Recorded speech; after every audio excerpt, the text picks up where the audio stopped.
ఏమైనా ఆగబోయి ఇదిగో ఆ అక్కా చెల్లెళ్ళు వచ్చారు ఎంతమంది అక్కా చెల్లెళ్ళు పసుపులో పోటేసారు ఆ పసుపు తీసే మా వాయు కొట్టి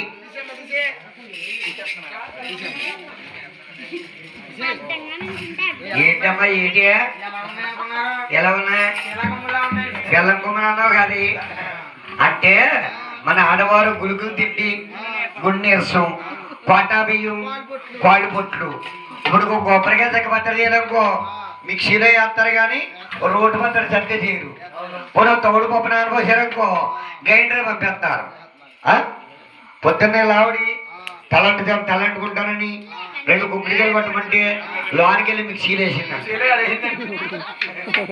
ఇలా మొక్కని బట్టి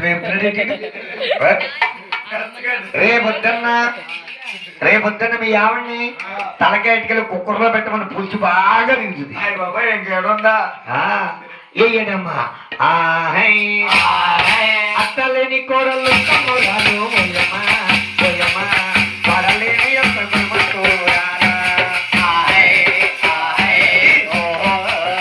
పడల పడల కొడుకు పెళ్ళామా ఓయమ్మా ఓయమ్మా పచ్చి బాల మీద పెరగలేదు ఎవరే మీకు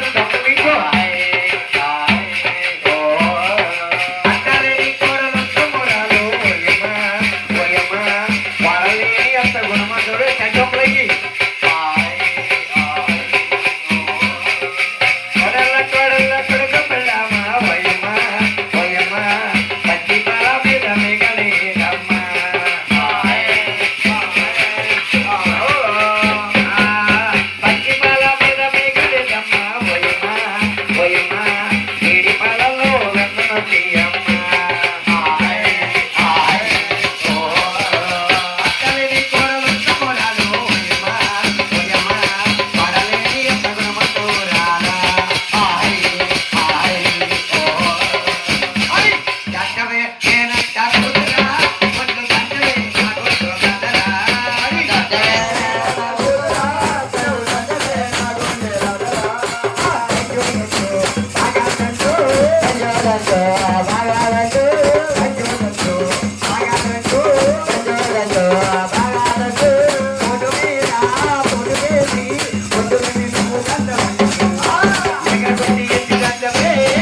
ఒలే ఒలే ఒలే ఒలే నాగవేణి ఆ రోడ్లు ఎవరు కనపడుతున్నారే తెగేసేస్తున్నావు పోటు కరెంట్ పోతే మిశ్రం నాకపోద్ది కానీ ఓ తెగేసేస్తున్నావు. ఇందులో మా అత్తగారు మగం అంటుందమ్మా. ప్రేమి అత్తగారు మగవాడిని మీ అత్తగారు ఏం చేసింది? పొయ్యిలో నీళ్ళేసి పొయ్యలు కిందకుంది. దొంగ మండకాన మొన్నేమో మంది దశమికి బండి కొనిపించుకున్న వాళ్ళు ఆ 5 ఏళ్ళెట్టి ఇప్పుడు దొంగమంట పొయ్యిలో నీళ్ళు వేసి బండి కొన్నమ్మా బండి కొన్న లక్ష 5 ఏళ్ళెట్టి నువ్వు దొంగమండ పొయ్యిలో తలకెళ్ళి పైన పెడికేసేస్తావు దొంగమండ కాన ఇదిగో దాని తలకాయ పొయ్యిలో పెట్టి పైన పెడికేసేవంటే మొత్తులు పోతుంది. అమ్మా అది మంత్రించిన పసుపు. ఆ పసుపు తీసమ్మా కొన్ని నీళ్లు కలిపి మందరూ కూడా మాంగళ్యానికి బొట్టు పెట్టుకోవాలి. సుమంగళి భవ అన్నారు. అమ్మా మంగా తల్లి నీకు పసుపులో పోటేసేమ తల్లి మా మాంగళ్యాన్ని 10 కాలాల పాటు సల్లగా చూడు తల్లి అని అమ్మవారిని తడుసుకుని బొట్టు పెట్టుకోమని తడిసిపోమా ఆడపడుచు తడవ కొన్ని నీళ్ళేసి